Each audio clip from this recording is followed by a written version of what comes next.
Bueno, ¿qué tal? Muy buenas tardes a todas y a todos. Continuamos con este primer Congreso Transdisciplinario de Ciencias Antropológicas y en su tercer día estamos en la sala F de los seminarios, aquí en la Facultad de Filosofía y Letras, con la mesa número 29 llamada Inteligencia Artificial, Diversidad Cultural y Apropiación Social de los Conocimientos.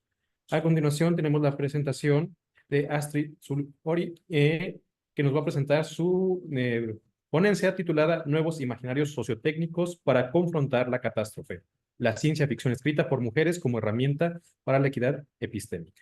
Adelante.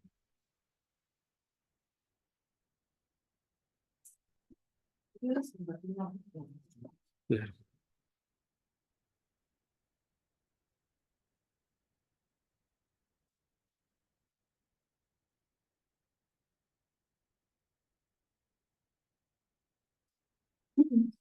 Bueno, buenas tardes a todas y todos por estar aquí. Le cambié un poco el nombre a la presentación porque creo que se puede malentender según lo que dice el programa y es más bien nuevos imaginarios sociotécnicos para confrontar la catástrofe, la recuperación y reivindicación de la ciencia ficción escrita por mujeres a través del principio de equidad epistémica. Básicamente, por favor, básicamente la tesis que voy a defender el día de hoy, o que voy a tratar de defender en este trabajo en progreso, es que a través del principio de equidad epistémica, propuesto por el profesor, filósofo y maestro Ambrosio Velasco Gómez, es posible recuperar, criticar y evaluar la ciencia ficción escrita por mujeres para repensar y replantear los imaginarios sociotécnicos sobre el presente y futuro científico-tecnológico en el contexto de la cultura monotécnica fomentada por la epistemocracia. Pues básicamente voy a vincular la epistemocracia, la cultura monotécnica, los imaginarios sociotécnicos y la importancia de reivindicar otro tipo de imaginarios sociotécnicos como parte o basándonos en este principio de equidad epistémica, ¿no? La siguiente, por favor. Mi presentación está dividida en tres momentos, ¿no?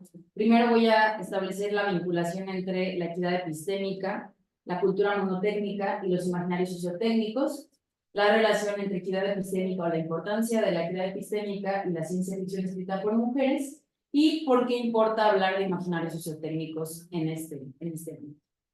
El siguiente, por favor. El concepto de epistemocracia, desarrollado por el filósofo Ambrosio Velasco, hace referencia, y cito, a un proceso de homogeneización derivado de la globalización capitalista y del colonialismo interno, donde las ciencias, las tecnologías y las tecnociencias se asumen como los únicos conocimientos racionales y objetivos, y por ello los únicos confiables para resolver los problemas de la sociedad contemporánea y en los cuales deben fundamentarse con exclusividad toda decisión política relevante. En ese sentido, esta idea de epistemocracia, pues básicamente es esta pretensión ilustrada eurocéntrica donde el conocimiento es aquello que puede ser verificado empíricamente y pues fomenta y se articula al mismo tiempo en valores como la objetividad, la neutralidad, la temporalidad y la universalidad. De manera que la única manera de confiar en los procesos, o más bien el criterio de confiabilidad de los procesos de obtención del conocimiento radica en métodos cuantitativos que previamente han sido aceptados y reivindicados por comunidades científicas, pero basadas en estos criterios de objetividad, neutralidad, atemporalidad y universalidad. Precisamente este tipo como de tendencias que vemos yo diría, en el nacimiento de la ciencia moderna y de todos estos principios ilustrados que articulan muchos de esos proyectos que incluso tenemos el día de hoy, ha dado paso a la exclusión de otros saberes relevantes de diferentes civilizaciones, como los saberes tradicionales desarrollados por las comunidades indígenas, pero también ha dado paso a la exclusión de los testimonios de las experiencias femeninas en situaciones específicas, ¿no? En el caso en que nos interesa es las experiencias femeninas o feminizadas vinculadas con la ciencia y la tecnología.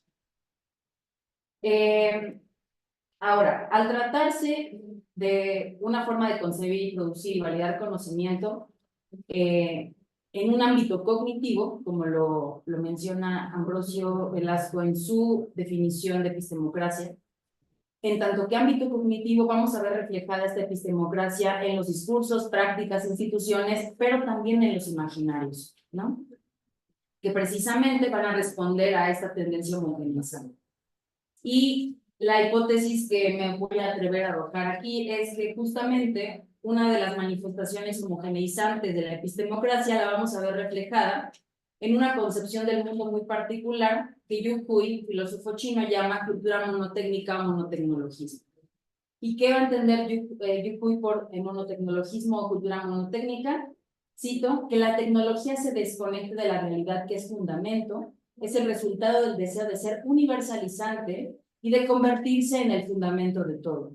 Detrás de ese deseo, como su condición de posibilidad, está la historia de la colonización, modernización y globalización, que de la mano del crecimiento económico y la expansión militar, ha dado origen a una cultura monotécnica en que la tecnología moderna se vuelve la principal fuerza productiva y determina en gran medida la relación entre seres humanos y no humanos, el ser humano y el cosmos, la naturaleza y la cultura. Los problemas que acarrea esta cultura monotécnica por justamente privilegiar determinadas formas de tecnología como únicamente tecnológicas es el agotamiento de los recursos naturales, la degradación de la vida sobre la Tierra y la destrucción del medio ambiente. Básicamente, dentro de este principio de epistemocracia que está considerando ciencia, tecnología y tecnociencias, yo me estoy agarrando nada más de la parte tecnológica o tecnocientífica para decir que esta cultura que reconoce Yu Hui en su pensamiento filosófico está situada precisamente en esta tendencia homogeneizante y universalizante que tiene el principio de epistemocracia.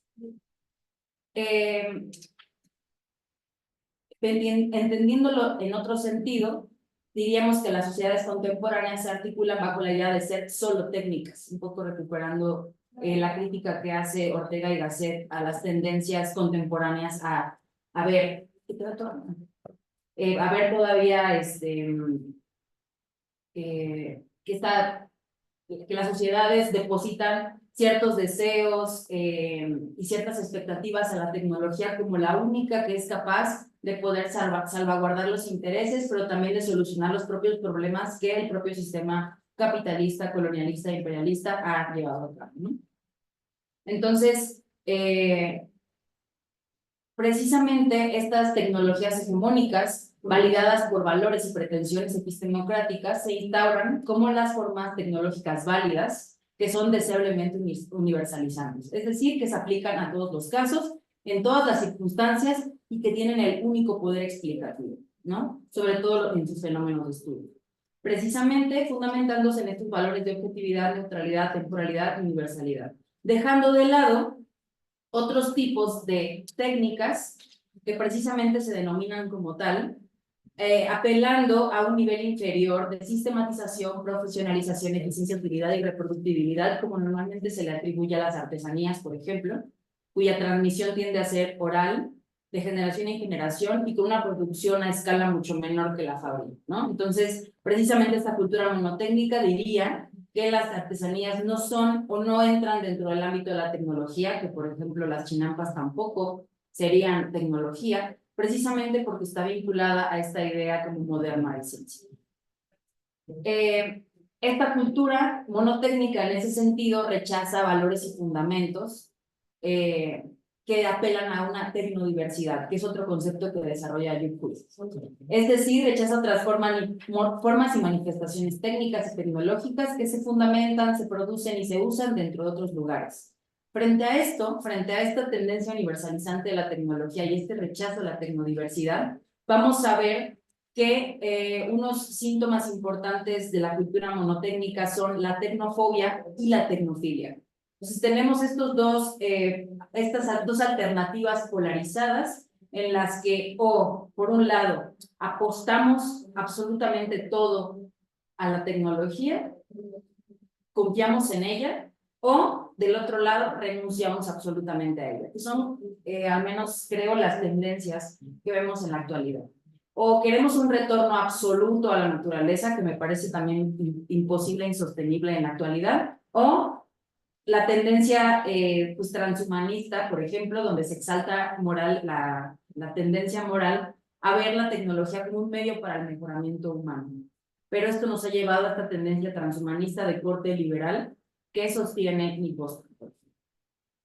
Entonces, frente a estas epistemocracia que fomenta esta cultura monotécnica, que a su vez da como síntoma la tecnofilia y la tecnofobia, y esta tendencia también o este alcance que tiene la epistemocracia y la cultura monotécnica de llegar a los discursos, representaciones e imaginarios, es que me interesa el tema o el concepto de imaginario sociotécnico, siguiente por favor, desarrollado por la académica Sheila Hassan, ¿no? Que es básicamente, son visiones colectivas, institucionalmente estabilizadas y públicamente realizadas de futuros deseables. ¿Okay? Son la forma en la que se cristalizan ciertas representaciones e imaginarios sobre determinados avances tecnocientíficos, pero vinculadas con lo deseable, con el progreso. Esta noción de imaginario sociotécnico da cuenta de una relación simétrica, o esa es la pretensión desde los estudios de ciencia, tecnología y sociedad, de generar una simetría entre sociedad, tecnología y ciencia, evitando precisamente esta jerarquía que le da cierto valor a veces a la ciencia, a veces a la tecnología, o que le dé más valor a la sociedad como un vehículo de poder explicativo, ¿no? Entonces, la siguiente, por favor. Si bien Hasanoff propone esta relación de los imaginarios con lo deseable, en mi tesis de maestría precisamente argumento que los imaginarios sociotécnicos no solo pueden apelar o articular imaginarios deseables, sino también es posible que haya imaginarios que articulen o representen el fracaso de los proyectos científico-tecnológicos y la precarización de subjetividades a través de estos mismos.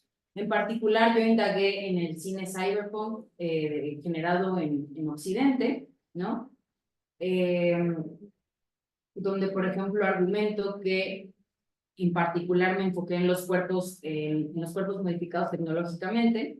Hay una representación unívoca de estos cuerpos, unívoca en el sentido de que solo producen cuerpos para la guerra, el cuidado y el sexo, de manera que se elimina por completo el tema de la tecnodiversidad.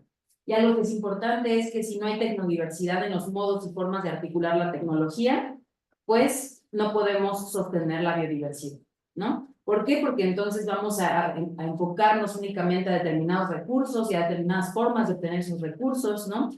Entonces, y a ver, la tecnodiversidad no solo implica reconocer e incorporar dentro de los saberes otras técnicas y tecnologías, ¿no? Inicialmente no reconocidas por la epistemocracia, sino también pensar el problema a nivel representacional. Es importante, a mi parecer, que dentro de estas formas de resistir a las tendencias epistemocráticas que vemos reflejadas en la cultura monotécnica, también le prestemos atención a la parte representacional. La siguiente, por favor.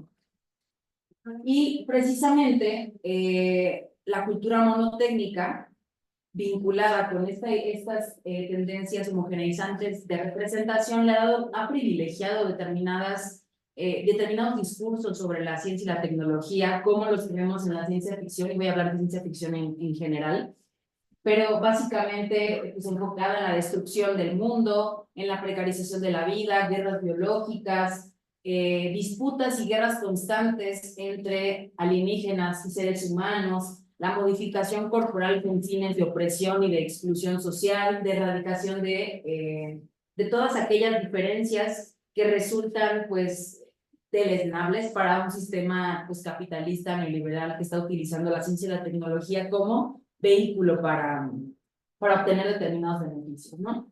Entonces, frente a esto, lo siguiente, por favor, tenemos, o al menos pienso, esta relación causal. Tenemos la epistemocracia, la cultura monotécnica. La cultura monotécnica, fundamentada en estos valores epistemocráticos, va a generar imaginarios sociotécnicos que respondan a esta tendencia homogeneizante.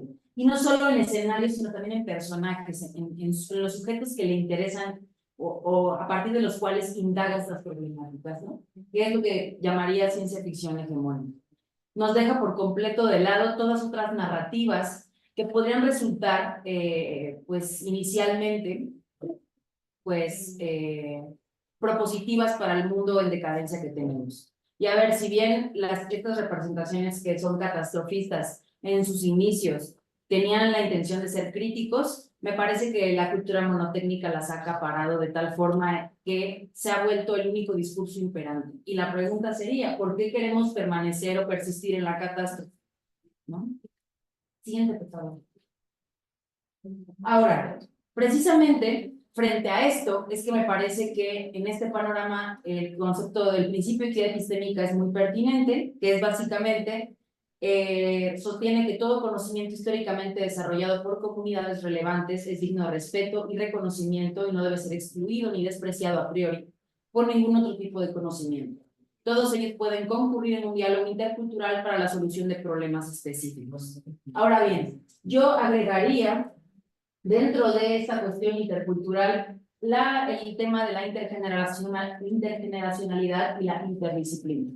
Precisamente porque dialogar con otros momentos históricos, por eso en mi tesis, en la tesis que les puse al principio, hablo de presente-futuro, porque precisamente la ciencia ficción nos ha mostrado esta relación interesante entre pasado, presente y futuro. Por eso se le ha categorizado como especulativa, pero me parece más bien que es descriptiva especulativa, ¿no? No solo es especulativa pensando en términos como de que solo es fantasiosa, sino que precisamente da cuenta de esta coyuntura que se da entre el presente, pasado y futuro, ¿no? Y ahí es donde radica la importancia y la potencia de la imaginación, ¿no? Y pues es importante en ese sentido la intergeneracionalidad, pero también la interdisciplina, porque otros saberes, además del filosófico o del saber científico, del saber tecnológico, en conjunto nos van a ayudar a poder como dimensionar el poder explicativo, pero también el poder diagnóstico que tienen determinados saberes, testimonios y elementos que plantean o que describen un momento determinado, una situación determinada o las potencias de determinados escenarios, ¿no? Que es un poco lo que creo que hace la ciencia ficción escrita por mujeres. Y cuando hablo de ciencia ficción escrita por mujeres, al menos en este punto quisiera evadir dos cuestiones que me parecen que pueden dar paso a una investigación más compleja, pero que ahorita no es relevante, que es básicamente evitar matices entre los subgéneros de la ciencia ficción por temas, estructura literaria, temporalidad, tipos de personajes. Es decir, no me interesa hablar de clasificaciones y distinciones literarias, porque no voy a, o sea, no me interesa el análisis literario de las obras, sino precisamente traer a colación las situaciones, cuestionamientos y temas para pensar interseccionalmente la tecnología desde otros puntos de vista y plantear la posibilidad de tecnodiversidad en los imaginarios sociotécnicos que se producen culturalmente. Y otro elemento es que no uso el concepto, el adjetivo feminista, porque no toda la ciencia ficción escrita por mujeres se identifica como feminista, no obstante si hay influencias y confluencias, pero tampoco en este punto me interesa una reconstrucción genealógica. La siguiente, por favor. Me gustaría recuperar tres contribuciones importantes que Elisa ya señala sobre el género de ciencia ficción escrito por mujeres. La primera es que hicieron del desarrollo de personajes complejos una prioridad en un género que inicialmente sobresalía más por sus grandes ideas y artilugios impresionantes que por la profundidad emocional. Que me parece algo muy interesante porque en el fondo lo que están planteando al darle complejidad a los personajes es la pregunta ¿por qué las personas hacen las cosas y cómo podrían reaccionar? No es básicamente una pretensión pues política y ética dentro de la tecnología que muchas veces no vemos presentes en la ciencia ficción escrita por hombres, ¿no? Estas cuestiones, por ejemplo, esta cuestión responde a abrirnos a la indagación por la Tierra, o sea, a indagar en la tecnodiversidad para contraponernos al monotecnologismo que está acabando con las formas sostenibles en la Tierra y que también nos permite pensar otras formas sostenibles en el futuro. También nos interpelan en la finalidad, el uso y el desuso de las tecnologías que incorporamos a nuestras vidas y que resignifican sustancialmente nuestro entendimiento sobre lo humano, la vida en común y el propósito de la propia existencia. Es decir, no va a poner sobre la mesa la pura catástrofe por hacer una crítica catastrófica, sino que nos va a hacer ir sobre nosotras mismas y repensar los propios fundamentos de lo humano, de la vida en común y del propósito de la existencia misma en un mundo altamente tecnificado. Esta segunda contribución es que las mujeres desafían ideas existentes sobre la hostilidad natural entre especies al contar historias desde el punto de vista de los alienígenas. Es decir, se narran desde el otro para entender las diferencias, a diferencia de la ciencia ficción hegemónica, donde tenemos pues esta constante violación, ¿no? La podemos ver en la última película de Alien Romulus, esta violación entre la naturaleza humana con el mundo natural. A través de este ejercicio de otrorizarse, se exploraron temas como los roles de género, el sexismo, el racismo, el ambientalismo, el colonialismo y el capitalismo. Se dejaban de lado las historias que exaltaban el heroísmo masculino recalcitrante, por historias donde se explora lo comunitario, la búsqueda de la justicia y lo que denomina la cooperación entre naturaleza y cultura. Esta idea de cooperación entre naturaleza y cultura precisamente es cómo puedo yo utilizar y producir determinados artefactos tecnocientíficos, tecnológicos, pero que no perturben, no exploten y no agoten los recursos de la naturaleza. Y tampoco ver la naturaleza como esa otredad que está hecha para ser dominada y colonizada, ¿no?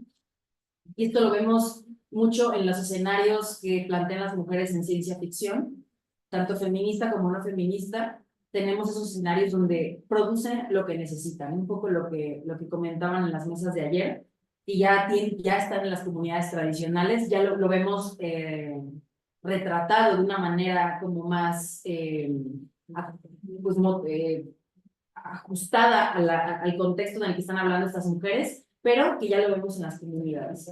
También dan paso a otras subjetividades que no están presentes en la hegemonía, en la ciencia ficción hegemónica, como las amas de casa, las trabajadoras, madres, hijas, personas trans, adultos mayores, infancias y mujeres en general.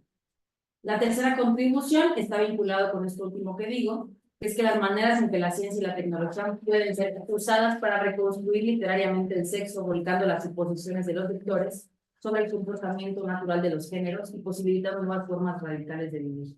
Y en ese sentido, como replantea este comportamiento natural entre los diferentes sexos y géneros establecidos, nos plantean otras formas de vivir, muchas de ellas con tintes socialistas, como lo hace Ursula K. Le Guin. Y precisamente estas diferencias sexogenéricas son un parteaguas para repensar otras formas de trabajo y de distribución y de comunidad. Entonces, parece que es importante.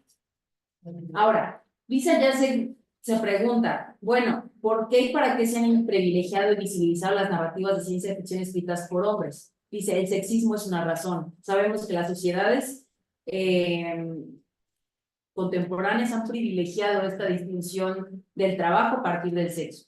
Pero dice ella que las mujeres han estado presentes desde los orígenes de la ciencia ficción, al menos en Estados Unidos, y diríamos que en otras partes del mundo, firmando con sus nombres y publicando en las primeras revistas fundadas sobre dicho género, pero han sido invisibilizadas por la tradición sexista. Aunque tenemos el caso, por ejemplo, de Ursula K. Le Guin, y no estoy muy segura de si pondría con ella a Octavia Butler, como mujeres que han sobrevivido a estas políticas sexistas y se han establecido dentro del canon de ciencia ficción, ¿no?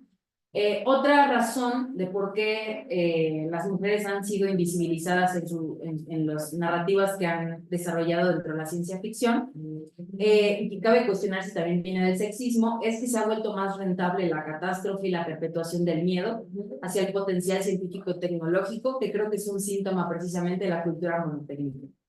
En ese sentido, a través del principio de equidad epistémica, saberes como los que se plantean en la ciencia ficción escrita por mujeres es una forma de resistir, dialogar y poner en tensión estos imaginarios sociotécnicos que ha reproducido y reivindicado la cultura monotécnica y que paulatinamente ha depositado desesperanzas, anhelos, deseos y frustraciones en la triada ciencia, tecnología y sociedad, pero que viene de más atrás con los valores epistemocráticos y cómo están fundamentadas muchas de estas cuestiones culturales, pero también epistémicas.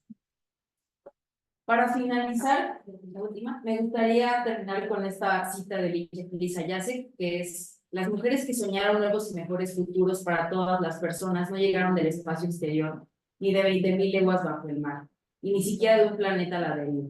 Por el contrario, siempre han estado entre nosotras, siempre insistiendo en que el futuro es muy bueno. Muchas gracias.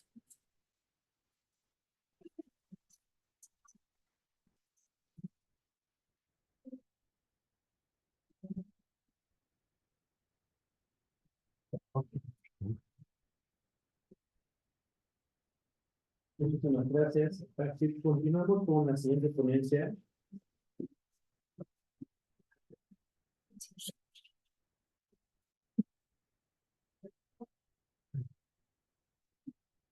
La ponencia titulada de la universidad a la universidad sin la inteligencia artificial de Ricardo Cruz. Muchas gracias. Gracias a todos y a todos por acompañarnos el día de hoy. Creo que la ponencia de Astrid significa un parteaguas muy importante para lo que va a ser el tema que voy a abordar, justamente pensando en los conocimientos y en los sesgos que puede existir en la ciencia y en la tecnología y en los relatos que se hacen acerca de ello, y que puede haber una multiplicidad de invisibilizaciones que pueden existir. Aunado a ello, pues existe una serie de riesgos que van a estar implícitos en cada una de esas nuevas tecnologías que existan.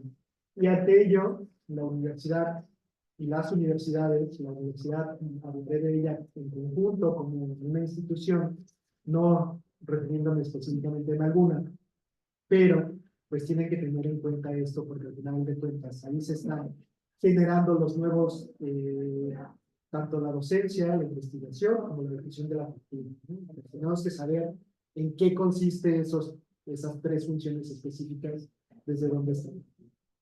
Y quiero abrir, y con el cierre que hace Astrid, quiero abrir yo con una cita de Yasnaya Guillén, ¿no? Que habla, dice lo siguiente, abro cita: no toda tecnología fue siempre capitalista. Fue, pero ahora así es. De tal manera que la innovación y la creatividad tecnológica ha sido secuestrada por el capitalismo.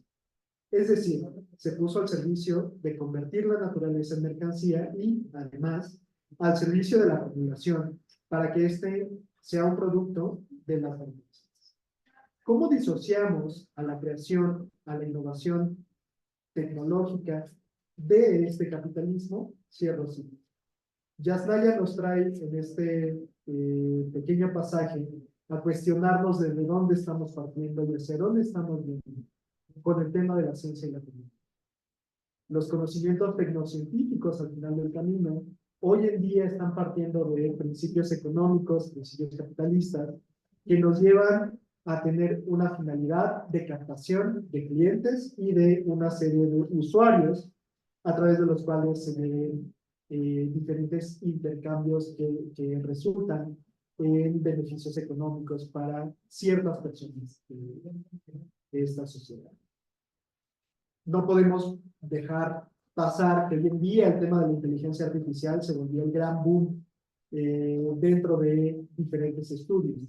Si nos pusiéramos a revisar, y lo han hecho diferentes universidades, cómo ha sido el crecimiento del tema de inteligencia artificial dentro de diferentes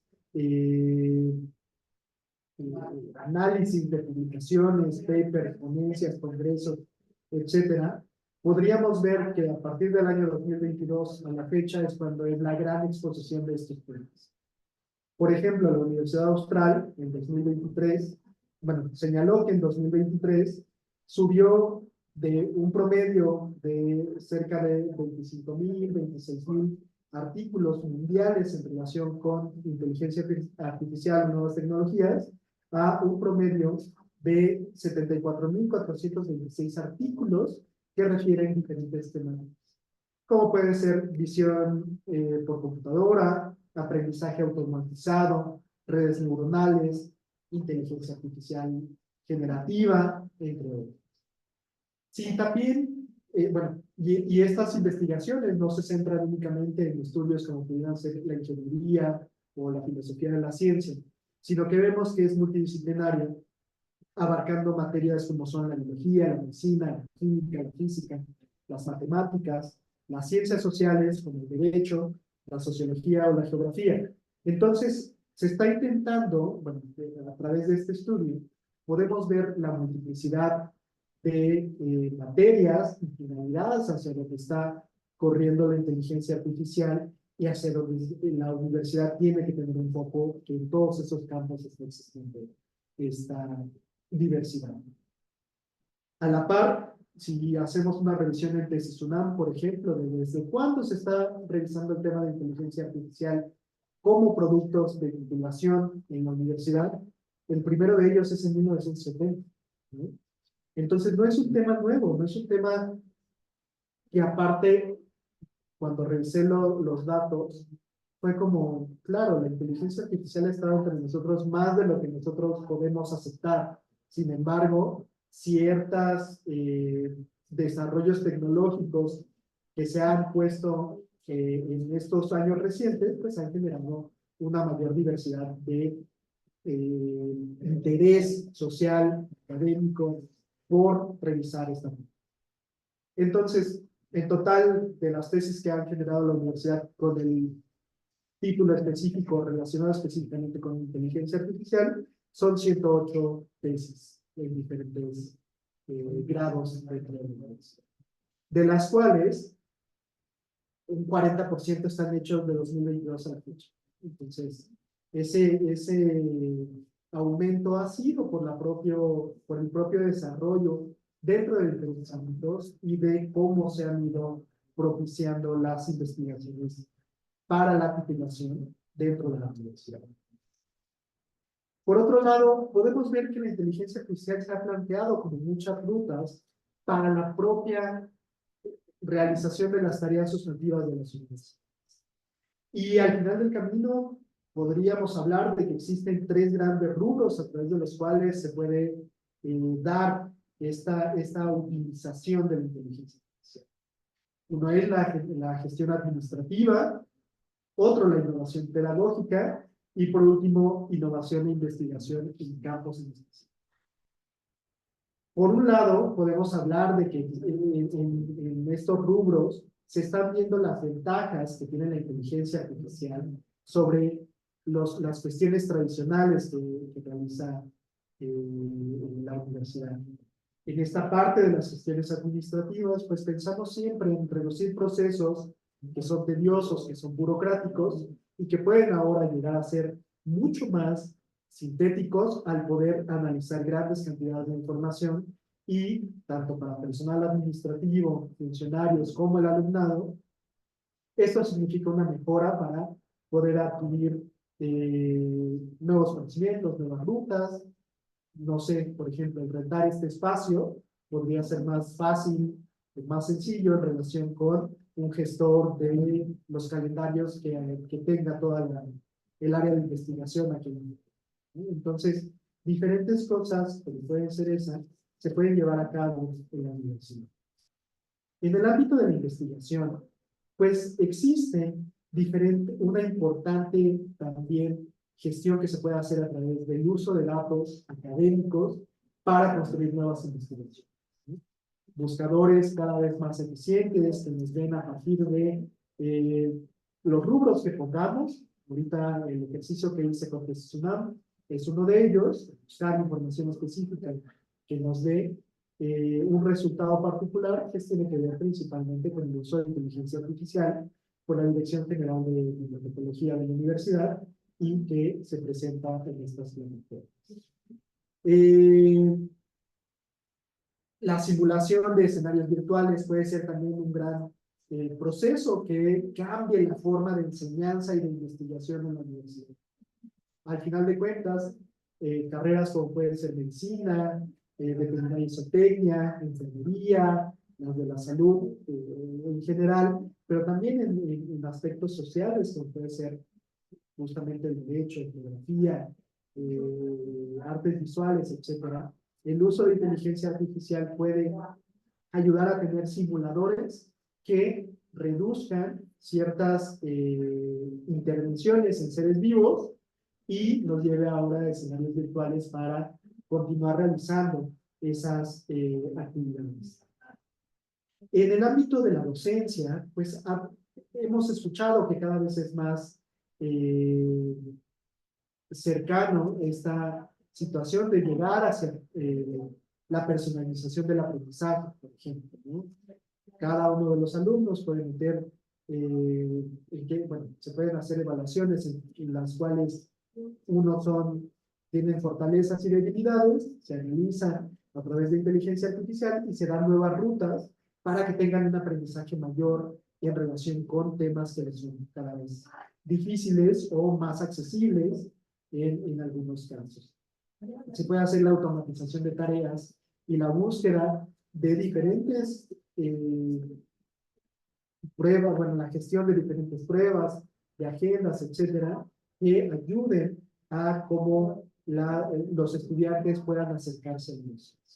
Pero las formas de evaluación también van cambiando y los docentes pueden tener nuevas herramientas que les ayuden a gestionar sus clases, pero también a tener más bien nuevas formas de comunicarse con las y los estudiantes.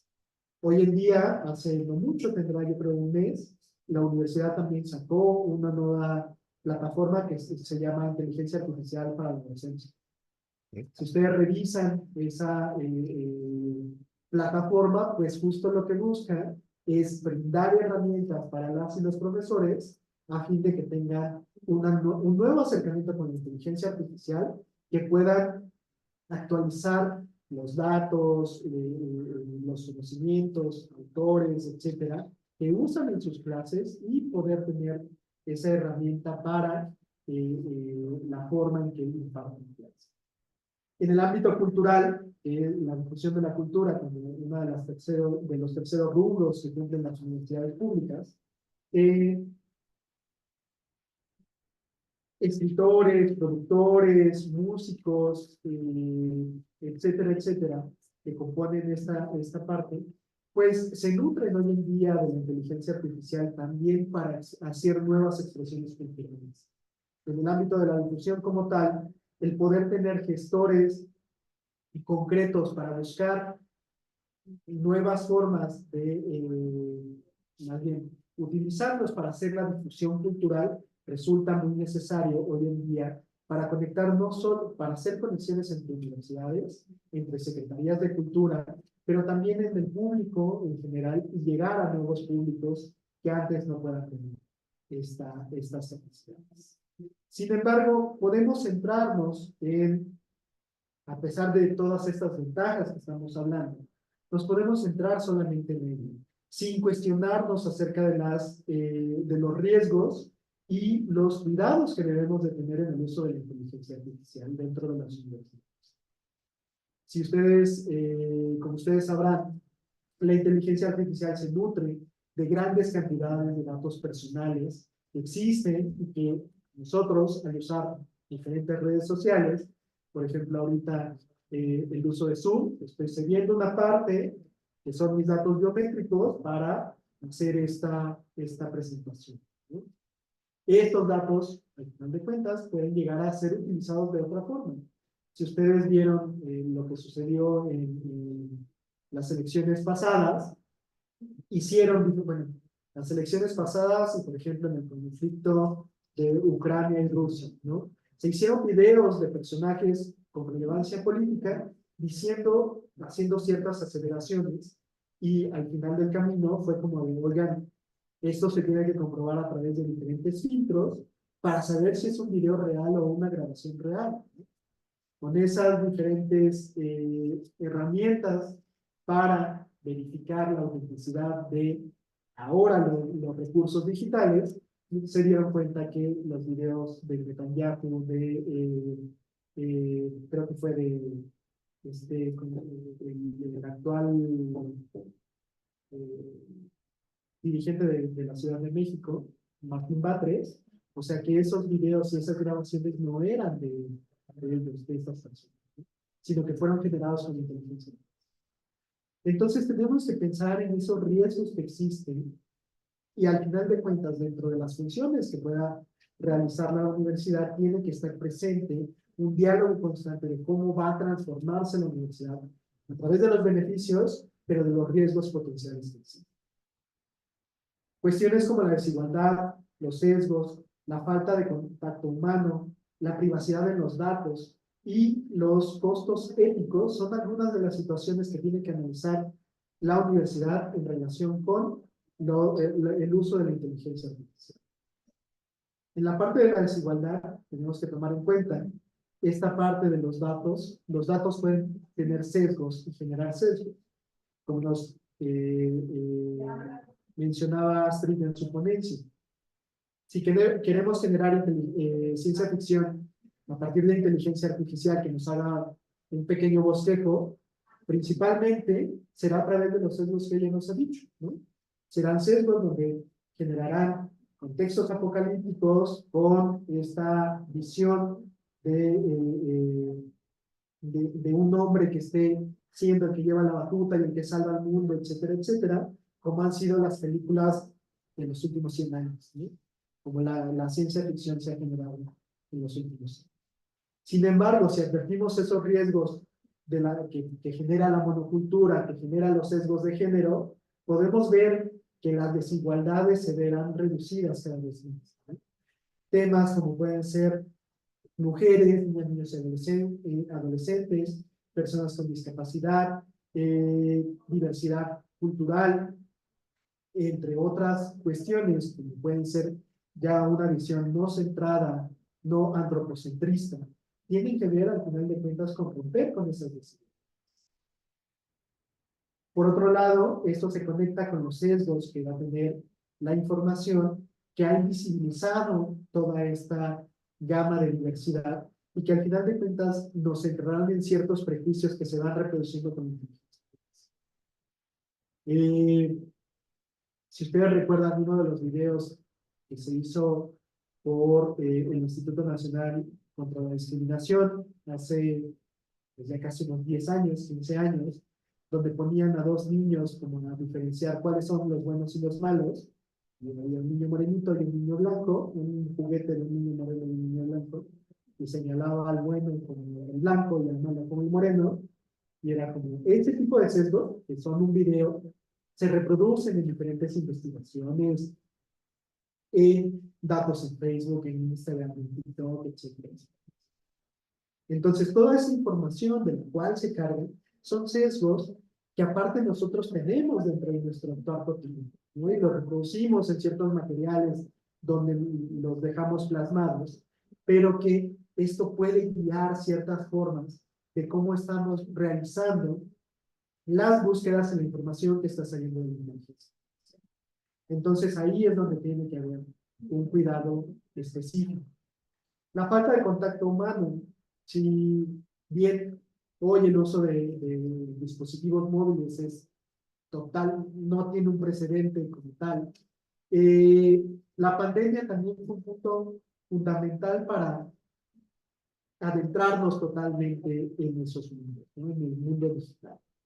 Hoy en día, este evento puede ser un gran ejemplo, pero puede haber muchas personas que lo estén viendo por Zoom o por una transmisión en vivo y ya casi no hay personas en los eventos. Es mucho más accesible porque al final de cuentas no te tienes que desplazar a diferentes lados, pero quita el contacto. Una de las partes muy importantes que podemos hacer es, podemos ver a Ambrosio Velasco, a Astrid, a Rocío dentro de las cámaras, pero es mucho más rico el conocerlos, platicar con ellas después de la ponencia, etcétera, etcétera. Ese tipo de contactos se ven. Y hoy, si se dan cuenta que les damos clases, los alumnos están inmiscuidos en esos ritmos. Cada vez les cuesta más trabajo hacer trabajos en equipos, les cuesta la interacción, les cuesta ciertos rubros, y es como de, bueno, pues ya vámonos, ¿no? Vemos un Zoom y en el Zoom lo hacen, cada quien en su casa, cada quien en donde esté. Por practicidad sirve, pero el contacto humano es extraordinario. La privacidad de los datos es un tema fundamental a nivel global, no únicamente por parte de las universidades, pero las universidades tienen un punto doble, porque sin ser una autoridad, puede ser el gobierno, los estados, que tienen obligaciones reforzadas, lo cierto es que dentro de las obligaciones que tiene la universidad, las universidades autónomas, sí es también el cuidado de los datos. Y estos datos personales de los cuales se nutren, pues tienen que existir siempre candados para que no sean difundidos o utilizados en diferentes espacios con fines, como puede ser la generación de datos o de videos con fines no lícitos. Los costos éticos que puede tener en relación con las diferentes actividades los vemos día con día, ¿no? Los casos dentro de los comités de ética, por ejemplo, de la UNAM, han subido paulatinamente en los últimos años, debido a que es un tema recurrente el uso de inteligencia artificial para generar productos por parte de los alumnos, pero también por parte de los docentes y por parte del ámbito administrativo. Entonces, no tiene que ver con, más bien, tiene que pensarse en los costos éticos que también tiene que tener el uso de la inteligencia artificial, pero más que nada, hablar de la responsabilidad ética que tenemos todas y todos en el uso. Al final del camino podemos hablar mucho más tiempo de otra serie de situaciones, pero el punto es, la universidad debe centrarse, las universidades tienen muchos problemas y los sesgos están ahí con la inteligencia artificial. El punto de ir hacia una universidad, o las universidades que no hablen de un conocimiento universal en términos de monocultura, sino que se diversifiquen hacia conocimientos como pueden ser de pueblos afrodescendientes, de pueblos indígenas, de subculturas, como puede ser movimientos locales, rurales, etcétera. Tiene que ser un foco donde tiene que voltear la universidad. Pero tiene que voltear sin ser extractivista, que eso es otro de los riesgos que existen. La universidad, a lo largo de la historia, ha tenido, hay que decirlo como tal, han tenido las universidades diferentes procesos de extractivismo, de conocimientos de diferentes grupos en desventaja. Mujeres y niños, personas con discapacidad, pueblos con culturas indígenas, personas, adultos mayores, etc.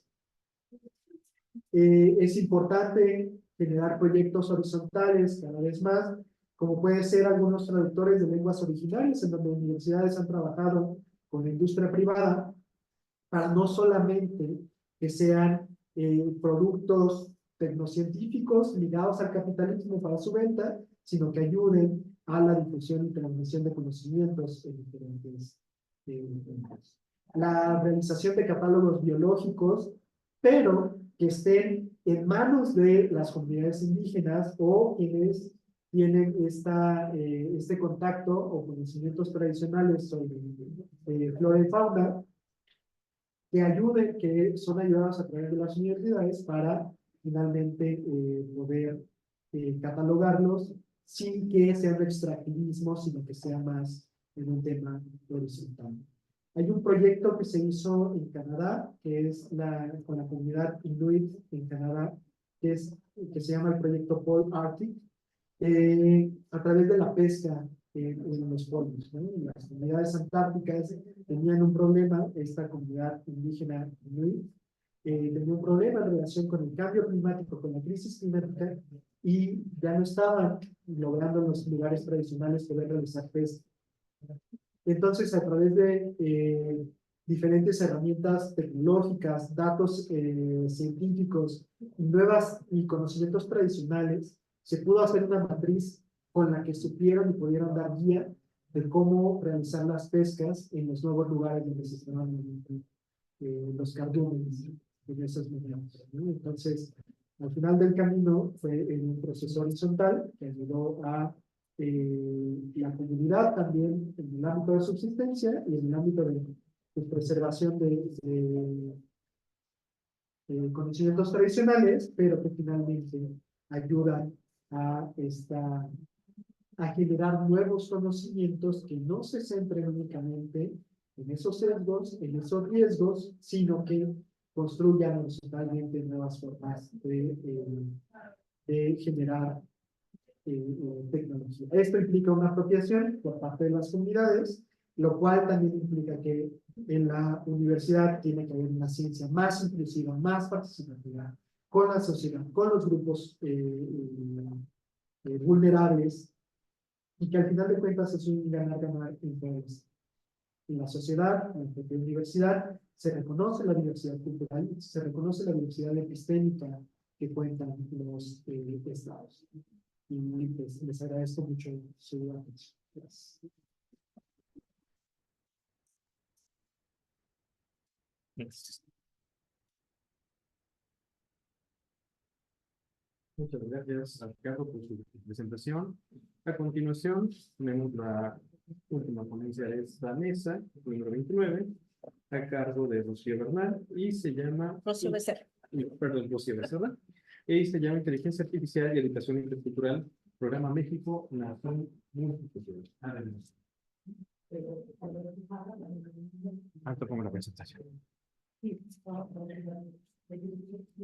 Pues, muchas gracias a los organizadores de este congreso por la oportunidad también de compartir pues, perspectivas y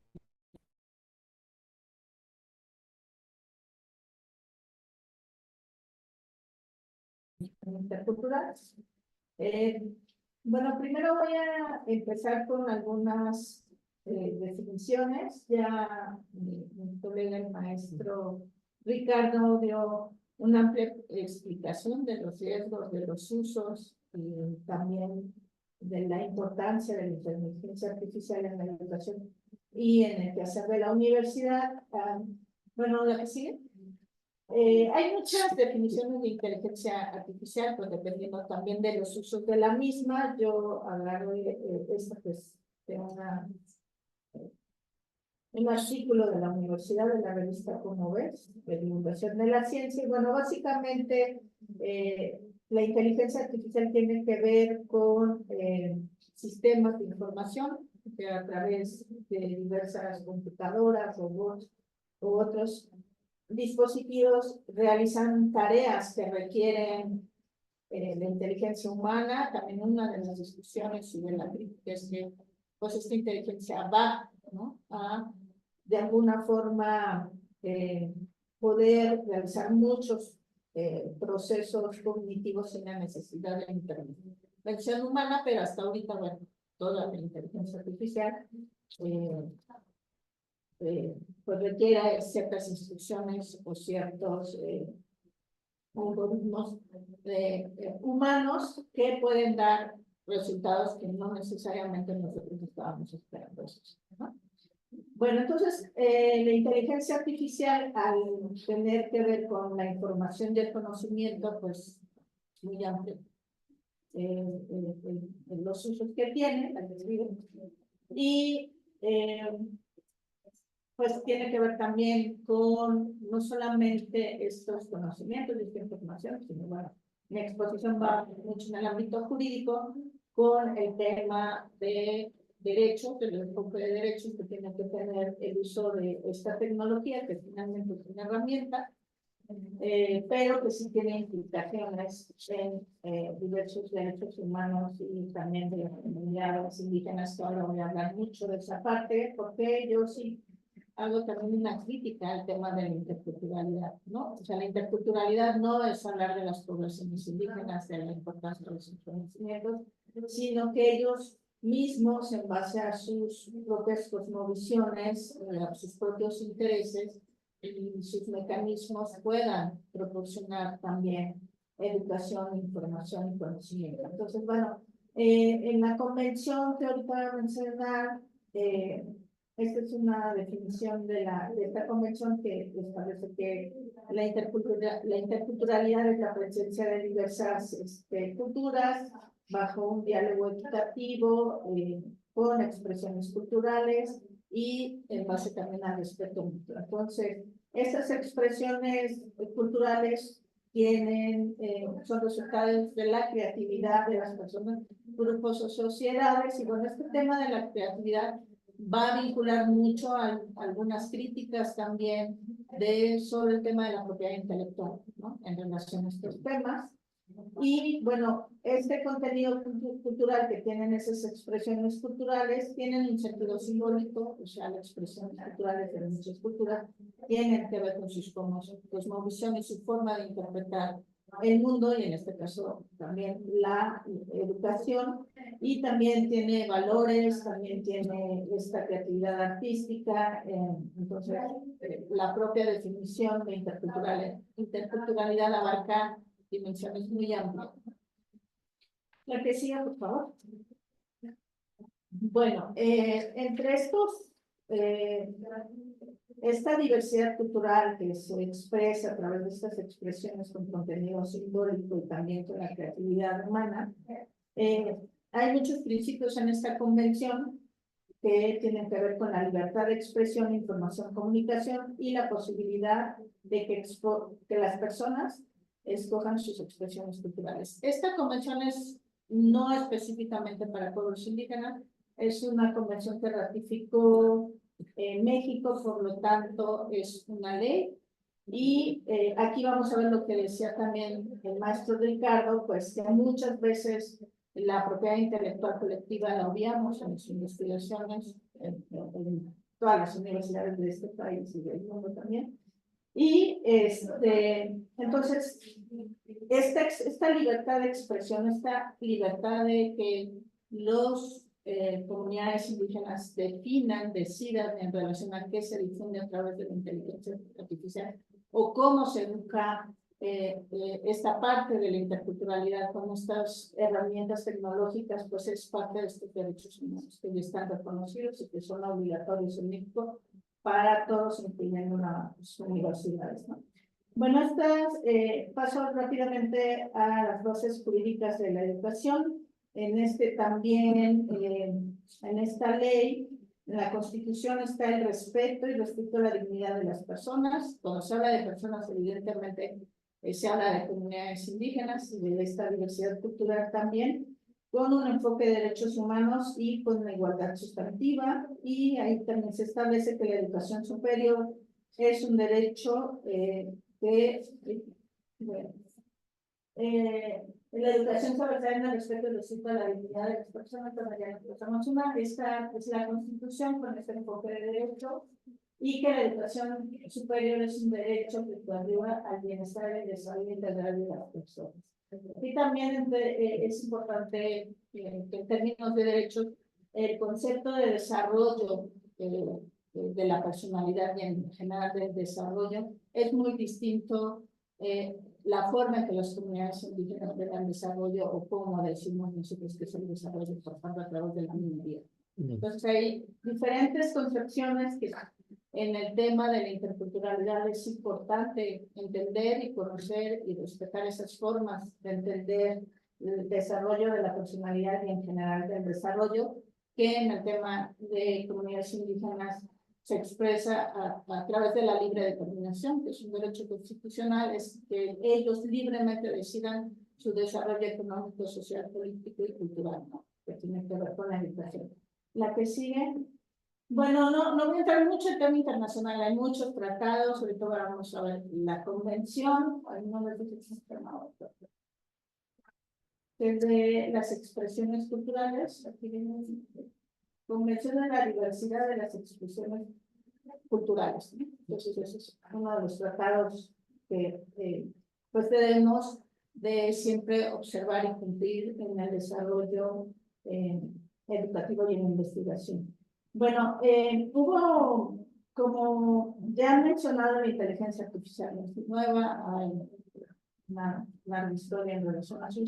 Sin embargo, últimamente sí plantea problemas éticos mucho más profundos que en la antigüedad, ¿no? Por ejemplo, el tema el genoma humano, la modificación del genoma humano, los organismos genéticamente modificados, incluso los esquemas de la propiedad intelectual. Antes, y está en la Constitución, este derecho que tienen los que tienen investigaciones a tener un monopolio de cierto tiempo, porque esa tecnología o esas invenciones estaban destinados a cumplir o satisfacer necesidades sociales. Y ahora vemos que la tecnología en las computadoras, bueno, pues ya nunca pasa en el dominio público, ¿no? Sino salen nuevos paquetes tecnológicos y tienes que seguir consumiendo, y si no tienes los recursos o no sabes utilizar esas herramientas, pues ya no tienes ese acceso, y sin embargo los monopolios siguen, ¿no? Y ya son monopolios perversos porque pues tu tecnología nunca llega a resolver una problemática social. Bueno, esto lo vemos entonces cada vez más, y la inteligencia artificial evidentemente abona estos monopolios perversos, ¿no? Bueno, entonces, pero ya últimamente la UNESCO se hizo un primer consenso, fue en Naciones Unidas quien empezó a plantear la problemática y los riesgos y los peligros de la inteligencia artificial. Y bueno, se hace este primer consenso de Beijing sobre Conferencia Internacional sobre la Inteligencia Artificial y la Educación, y ahí pues se plantean varios aspectos, tanto de las oportunidades como ya se mencionó, apoyar a los docentes. Bueno, una primera como mandato, por decir así, es que la tecnología no debe de suplantar a los docentes, ¿no? O sea, es un primer punto de que, bueno, pues sí, tú podrías aprender, y lo vemos en muchas aplicaciones, lenguas indígenas a través de una aplicación, pero, por ejemplo, estas aplicaciones han sido criticadas por lingüistas indígenas porque la lengua no solamente tiene que ver con una traducción, sino una forma de interpretación del mundo, ¿no? Entonces, en el momento en que tú empiezas a enseñar la lengua solo con la aplicación, sin esa relación con el territorio, pues vas también minando, ¿no?, las formas en que las comunidades transmiten los conocimientos, sobre todo los conocimientos tradicionales. Bueno, notes que las políticas públicas educativas pues, se deben de incorporar la inteligencia artificial, pero desde este carácter multidisciplinario, bueno, este tipo de congresos ayuda mucho a cumplir con estos objetivos, y también a ver desde diversas perspectivas la importancia de ver las múltiples formas de abordar la inteligencia artificial. Bueno, debe de haber la gestión y impartición de educación con estas herramientas para apoyar procesos de aprendizaje, pero también es muy importante la evaluación de qué tanto se aprende con estas tecnologías.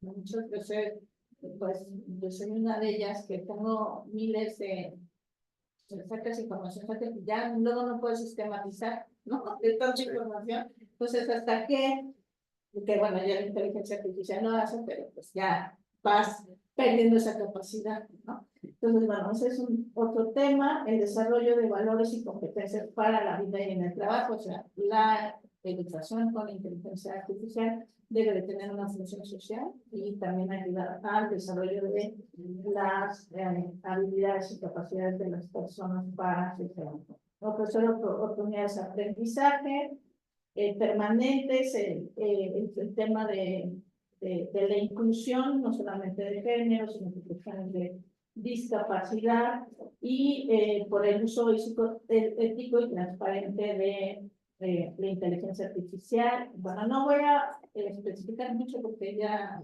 nuestro Ricardo lo explicó claramente estos aspectos. Este es pues uno de los primeros consensos que llevó también a generar guías de buenas prácticas en relación con la inteligencia artificial y la educación. Es la siguiente.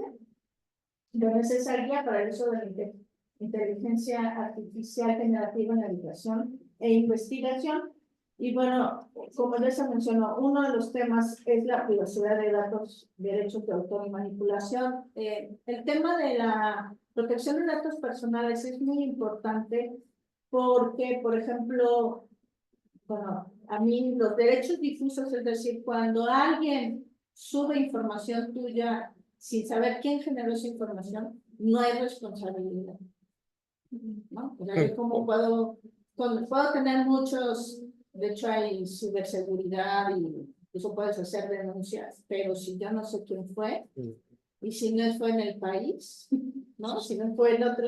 Entonces, el tema de la difusión de datos muy delicado porque pues no es tan fácil saber quién fue quien la generó primero y pues puede también generar pues daños a muchos de los derechos humanos de las personas, ¿no?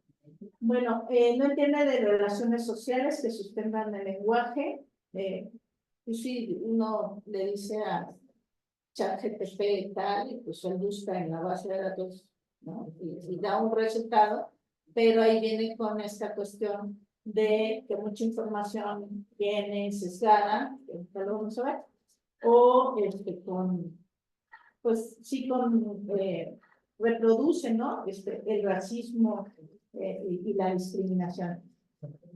Y bueno, el tema de la pobreza digital, de que bueno, en estos documentos que les recomiendo, pues también hay datos ya estadísticos de que tantos pueblos indígenas tienen acceso a esta tecnología, ¿no?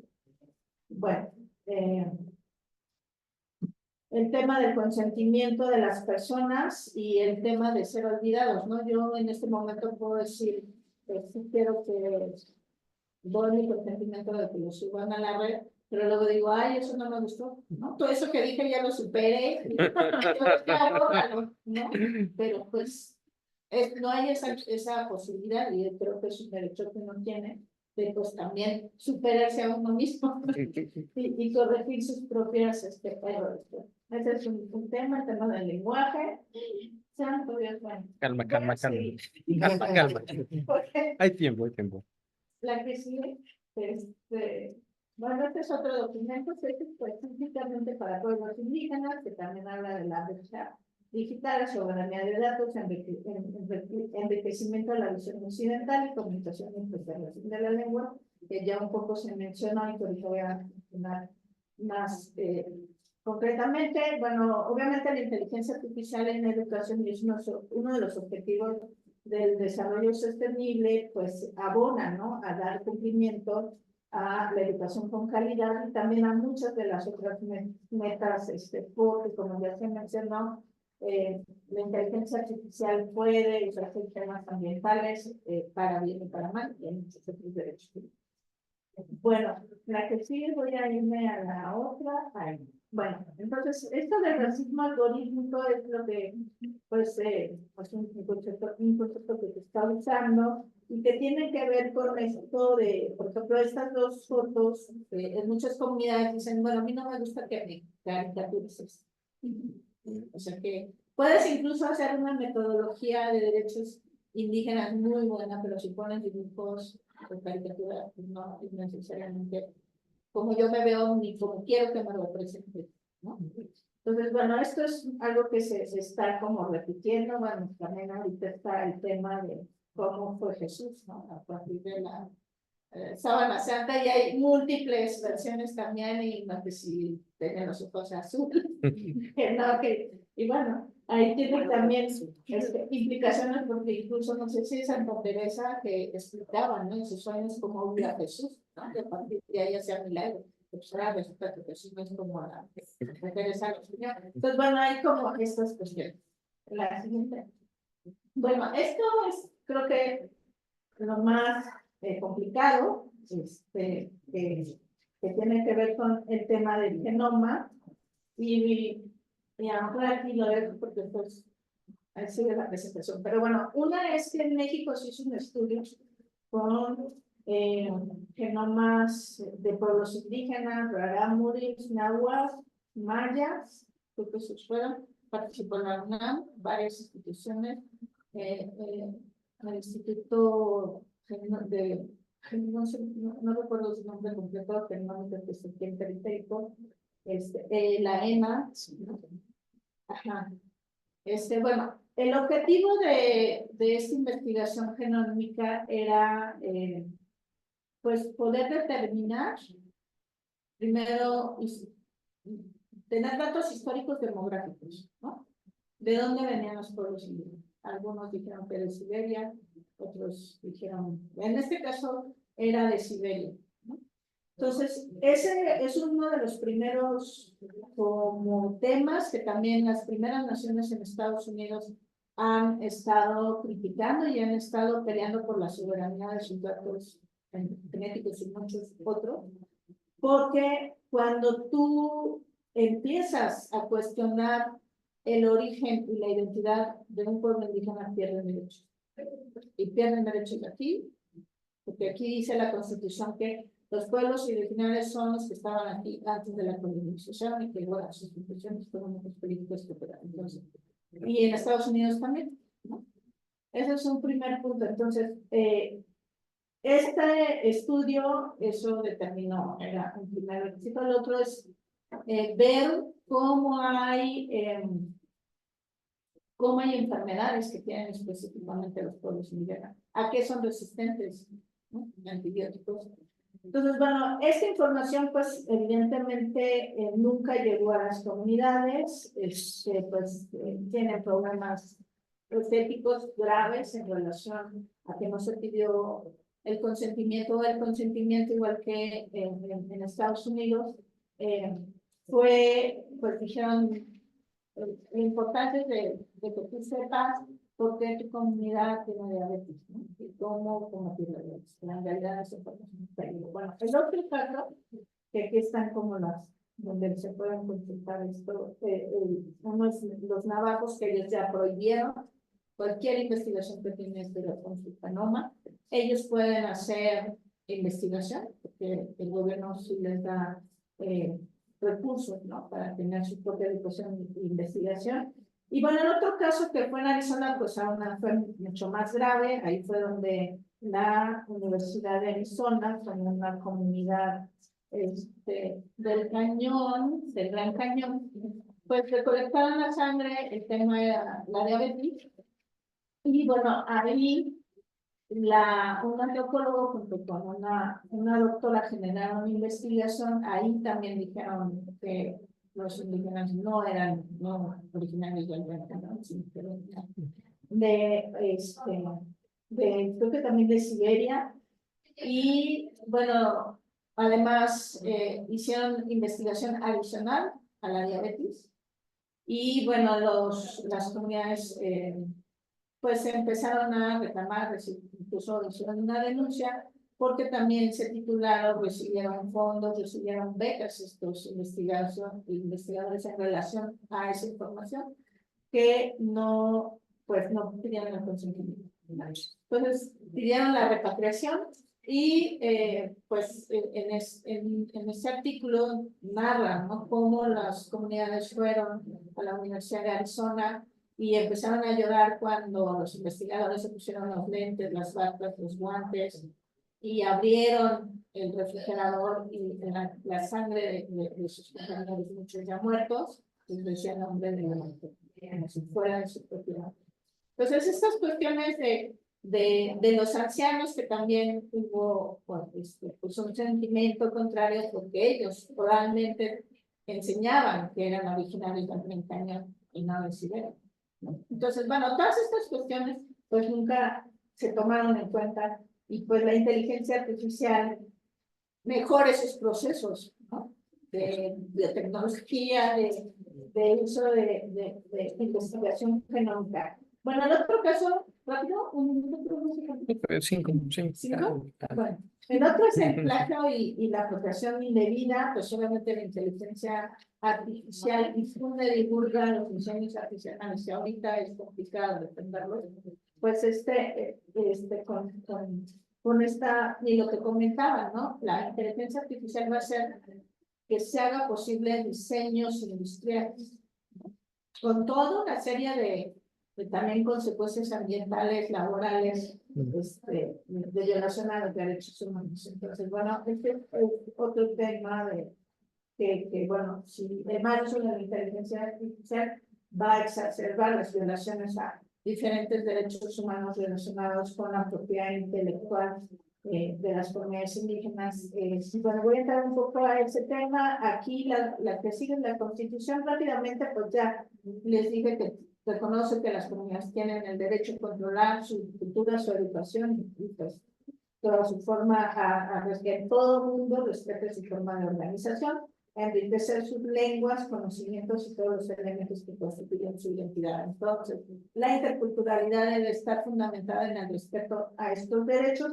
El convenio 169 también habla de que los estados, y por la UNAM obviamente es parte del Estado mexicano, tiene la obligación también, además de respetar estas formas de educación, de garantizar y de poner y responder a las propias necesidades educativas que tienen los pueblos indígenas, y además deberán reconocer el derecho de esos pueblos a crear sus propias instituciones, ¿no? Ahorita estábamos en una plática también de este tema de educación. Hay una forma de educación en donde los pueblos, en base a sus propias formas, que ahorita se llama mucha inmersión educativa, es decir, ellos enseñan saliendo a practicar con los ancianos, con los médicos tradicionales, con los campesinos, es la forma en que transmiten los conocimientos, y hay otras universidades ya interculturales, ¿sí? Entonces, pero en ambas ellos tienen que definir y decidir y participar en las políticas, en las tomas de decisiones en relación también con el uso de la inteligencia artificial, la divulgación y la gestión de esa información y esos conocimientos. Bueno, hay otros, la que sigue. Hay otros tratados, también, el tema de la forma en que uno representa a las culturas también es una relación. O sea, nosotros podemos tener todas las buenas intenciones, pero pues ellos tienen también que definir si nosotros, la forma en que nosotros los estamos interpretando y estamos definiendo su cultura es como ellos se ven.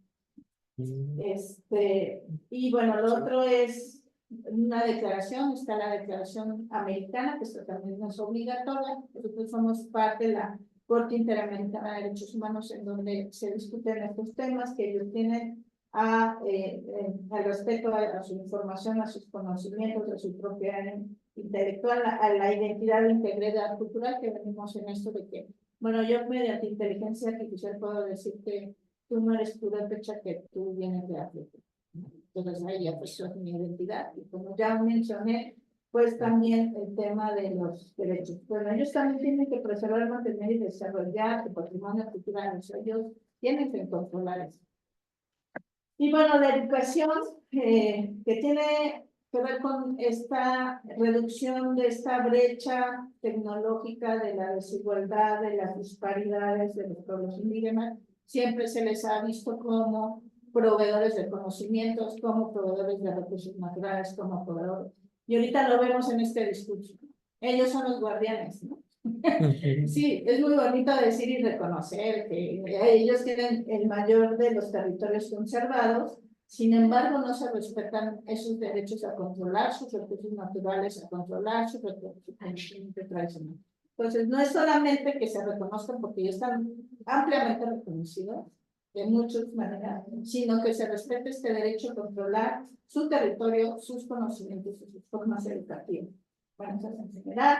La Ley General de Educación, pues también habla de que tenemos que promover la interculturalidad, y vuelvo a insistir que la interculturalidad no es que estén estudiantes indígenas en la universidad, sino que el conocimiento, la forma de transmisión y la forma en que ellos quieren divulgar ese conocimiento, pues ellos lo hagan, ¿no? Entonces, bueno, aquí está, ese es uno de los principios de la ley en relación a la educación superior. En la que sigue estos otros principios: el acceso a la información, la protección de datos personales, el respeto a los derechos humanos y también a tener el derecho a acceder a sus conocimientos. Hay una biblioteca de la medicina tradicional de la UNAM y muchos médicos tradicionales no tienen forma de acceder a esos conocimientos. Y la biblioteca se hizo con sus conocimientos. Qué triste. Entonces, ese es uno de los temas. No basta con que las universidades tengan el conocimiento tradicional aunque mucho lo valoren, sino ese conocimiento no ayuda a resolver las problemáticas que las propias comunidades tienen. Y ya el último, Calma.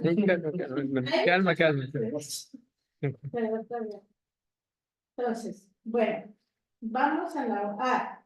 sí, no, me voy a mencionar. Hay una ley en donde Si tú te aprovechas del conocimiento tradicional sin el consentimiento, y eso aplica para academias, ONGs, empresas, gobierno, es un delito. Esta Ley Federal de Protección del Patrimonio Cultural de Pueblos Indígenas. Entonces, como académicos, como investigadores, como universidad, no podemos seguir obviando que las comunidades tienen derecho sobre su conocimiento tradicional y sobre su educación. Y que las autoridades indígenas son autoridades como nosotros. Porque ya hay no solamente sanciones administrativas como en la ley de educación, o violaciones a derechos humanos, sino aquí ya habla de delitos. Entonces, ahí nada más es que la inteligencia artificial puede abonar también a llegar a esos aspectos, ¿no? Creo que es importante que se enseñe la inteligencia artificial con este enfoque de derechos humanos y específicamente conocemos de los pueblos indígenas y afromexicanos.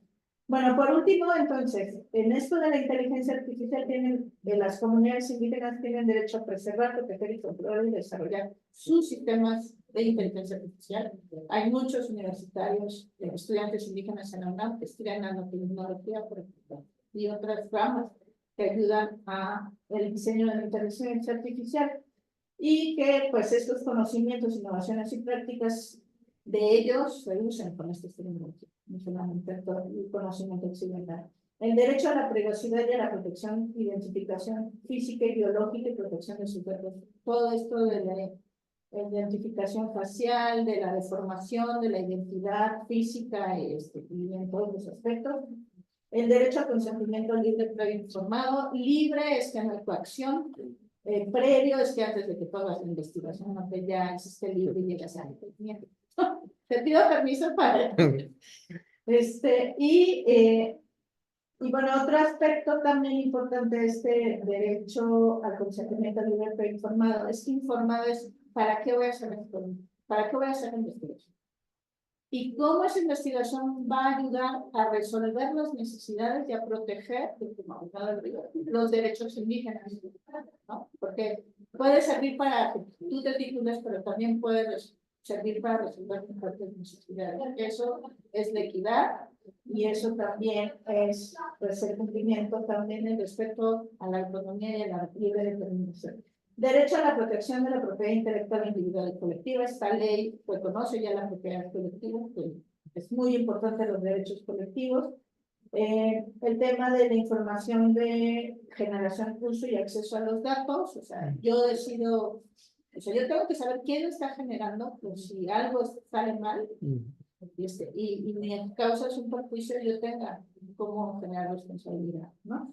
Y el acceso, no me sirve que tú hagas muchas cosas de medicina tradicional si a mí no me llega la información que tú tengas. Derecho a la información, derecho a la distribución justa y equitativa de beneficios. Ya hay un tratado internacional en donde si yo accedo a un conocimiento tradicional o a los recursos genéticos para hacer una investigación para cualquier tema, yo tengo que distribuir los beneficios. Que yo estoy ganando en cualquier aspecto de empresa, academia, gobierno. Y el derecho a la no discriminación, a la no asimilación y a la restitución del conocimiento, que creo que ya hay pláticas de este derecho, que es muy importante y es poco conocido, es que en el Parque de la Papa en Bolivia aquí hay un CIMIC, es de maíz, y allá hay un centro de la FAO que es de la papa. Entonces, en los contratos de transferencia de recursos genéticos lo recibía la FAO, la institución, sin tomar en cuenta a las comunidades indígenas. Ellos son base de la Declaración de Naciones Unidas sobre los Derechos de los Pueblos Indígenas y de otros tratados. Entonces, a partir de hoy, los contratos de transferencia de recursos genéticos tienen que ser conocidos o en parte. Es una forma de interesante. Y bueno, pues hay mucho todavía que decir, pero espero que haya dado un panorama general de las implicaciones, de los derechos y pues también de que esta tecnología puede ser útil y también apropiada por comunidades indígenas. Gracias.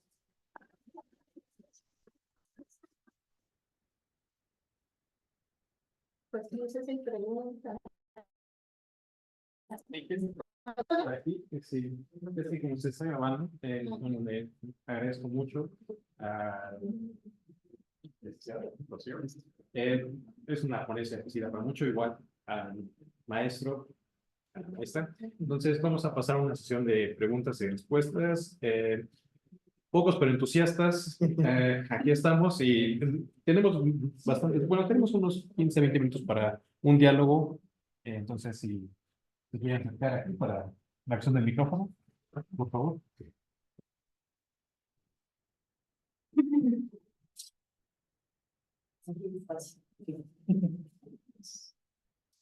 Sí, pasas. Bueno, déjenme ver para que salgan los. Ok. Pregunta. Ok. Bueno, entonces yo voy a monopolizar porque me pareció fascinante las tres ponencias, entonces lo voy a decir para acá. Si me permiten una pregunta para cada uno de ustedes. Para Astrid, ¿qué tipo de ciencia ficción no epistemocrática podría hacer? Has mencionado que la ciencia ficción sirve para generar escenarios, ¿no? ¿Cómo sería una ciencia ficción no basada en una visión epistemocrática? Para el maestro, mi pregunta sería, ¿cómo integrar de manera equilibrada mercado, sociedad y universidad hacia esa pluriversidad? Porque me parece muy, muy interesante eso que menciona usted de que el mercado es por más que tenga efectos muy negativos, pues es una fuerza que no se puede hacer a un lado. O sea, está ahí y sí da forma y no todo es necesariamente destructivo. A veces sí coopera, a veces es una sinergia. Entonces, ¿cómo ir hacia una pluriversidad integrando esta fuerza que a veces tiene un carácter muy corrosivo? Y para la necesidad, bueno, tengo muchísimas preguntas, pero nada más para la sesión. Eh, Usted mencionó dos bases, por ahí un artículo 31 no alcanza a ver de qué tratado, y esto que mencionaba, de que ya es delito, esto que se denominaría extractivismo epistémico, ¿no? Las universidades en México lo saben, ¿hay algún tipo ya de protocolo para que las personas que quieren hacer una investigación con pueblos originarios eviten caer en este tipo de delitos? Muchas gracias.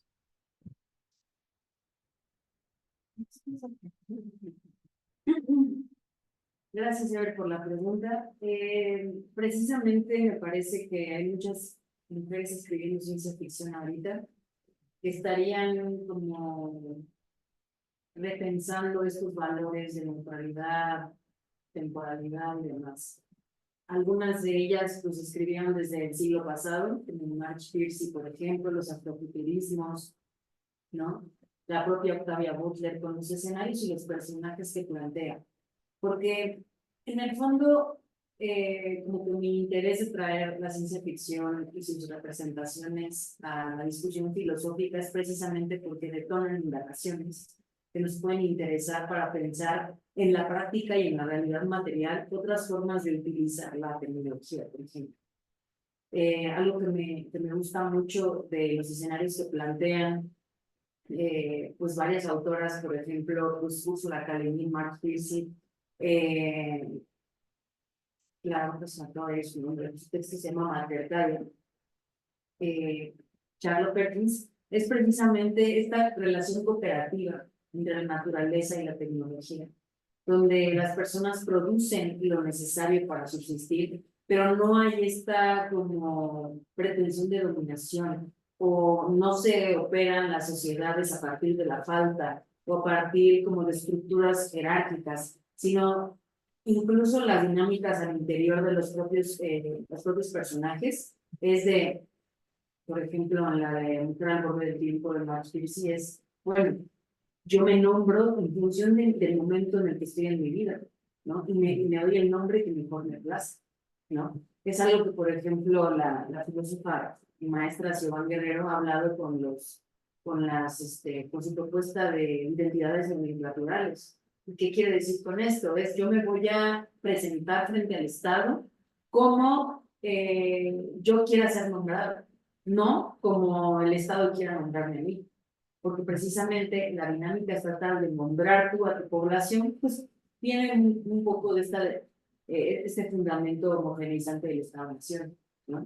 Entonces, esta propuesta que tiene Iván Guerrero de las identidades multiculturales, que permiten, por ejemplo, a las personas trans poder habitar el mundo desde lugares no dicotómicos o no homogeneizantes, ya lo vemos en la ciencia ficción, con cómo se nombran los personajes y cómo se establecen.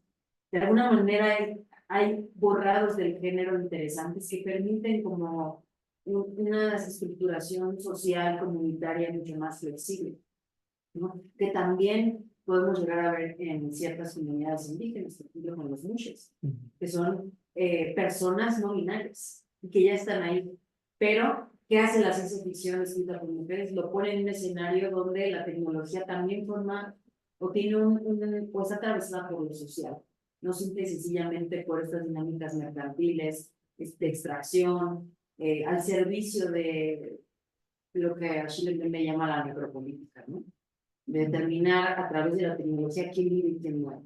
Entonces, estas como tendencias narrativas en la ciencia ficción escrita por mujeres me parece que pueden salvar muchísimas perspectivas y que pueden poner sobre la mesa cuestiones éticas que ya están, que han estado o estarán. Precisamente esta como coyuntura temporal muy interesante que se puede dar en estas narrativas, que creo no vemos en otro tipo de escenarios.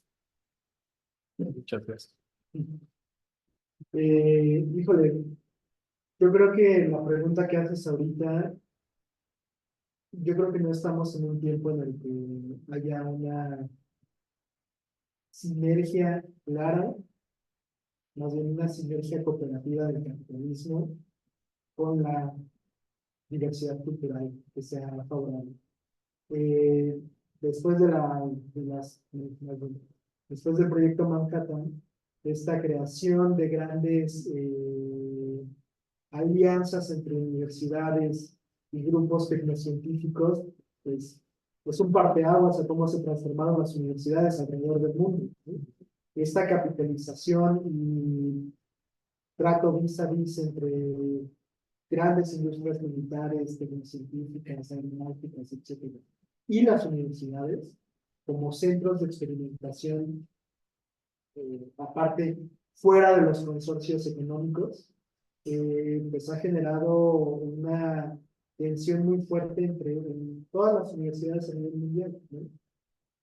Por ejemplo, la UNAM hoy en día está en la tablita entre, aparte por el propio contexto que estamos viviendo hoy en día, pero está en la tablita entre continuar esa dinámica de capitalista, de unir a las universidades como recintos para la investigación y la experimentación para el propio capitalismo y el tener un contacto, una búsqueda por el beneficio social dentro de los grandes retos que tiene la multidisciplinaridad, pero también la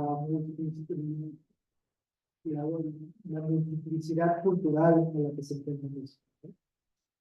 Sin embargo, hoy en día me parece que no es únicamente en un contexto en particular, ¿no? Sino que el cambio sí, es un cambio paradigmático que tendría que haber, una transición paradigmática para que este cambio de modelo económico pudiera tener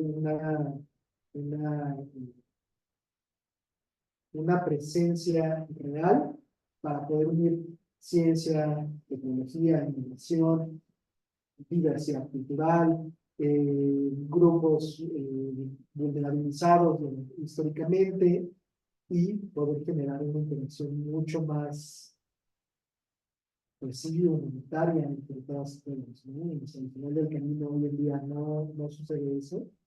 El panorama tampoco es tan alentador. O sea, si vemos cómo es el uso de la inteligencia artificial, pues en realidad es una apuesta fuerte por cómo van a cambiar los próximos 20 años de la humanidad, ¿no? O sea, justo si regresamos a cómo fue el desarrollo tecnocientífico desde 1940 a la fecha es increíble. Y lo que pasó en la pandemia es más increíble, ¿no? O sea, desarrollos tecnológicos de cómo habían sucedido, no hay precedentes.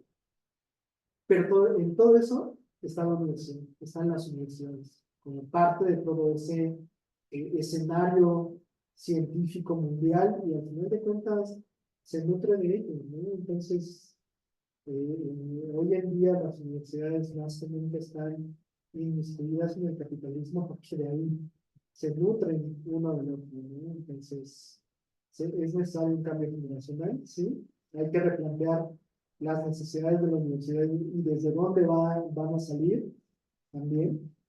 Pero el escenario de los estados tampoco es el adecuado. O sea, la reducción de los presupuestos a las universidades públicas es súper fuerte, ¿no? No solamente en México, sino a nivel mundial. Las universidades públicas cada vez están desapareciendo más y más. Tienen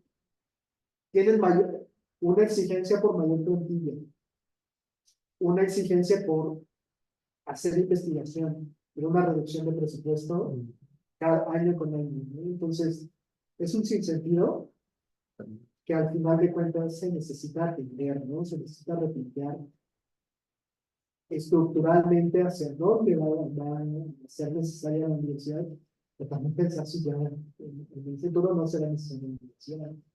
Pero son diálogos que hay que ir abriendo y tenerlos en mente. Muchas gracias. Bueno, del aspecto voy a resumir todo lo que hablé de los tratados y ese artículo que mencioné. Básicamente es que no podemos hablar de educación intercultural si no se respeta la intervención de las diversidades culturales, ahorita hablo específicamente de los indígenas. Y por esta condición de discriminación y de desigualdad en el acceso a los derechos de muchas cosas, incluyendo la educación y la tecnología, es que las comunidades tienen derechos adicionales a la escuela superior. Pero, pues, pareciera que no tienen nada, porque o sea, sigue el despojo, y ahora es la era del despojo de los conocimientos. Entonces, yo creo que no hay interculturalidad, así se nombren las carreras, así se nombre, no hay este respeto y no hay este espacio para que las comunidades se expresen y enseñen de acuerdo a sus propias normas. Eso es un derecho, no hay que reconocerlo, ya está, solo hay que respetar.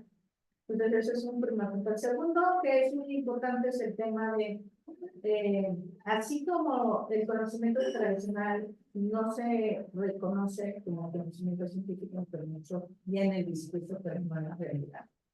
La autonomía, que es el gobierno propio de las comunidades tampoco. Y eso es una condición de racismo. Seguimos siendo muy racistas, ¿no? Porque no queremos entender que las comunidades puedan saber más que nosotros, que puedan hacer ciencia y que puedan gobernarse, aunque lo han demostrado de mil y una formas antes de que nosotros llegáramos, ¿no?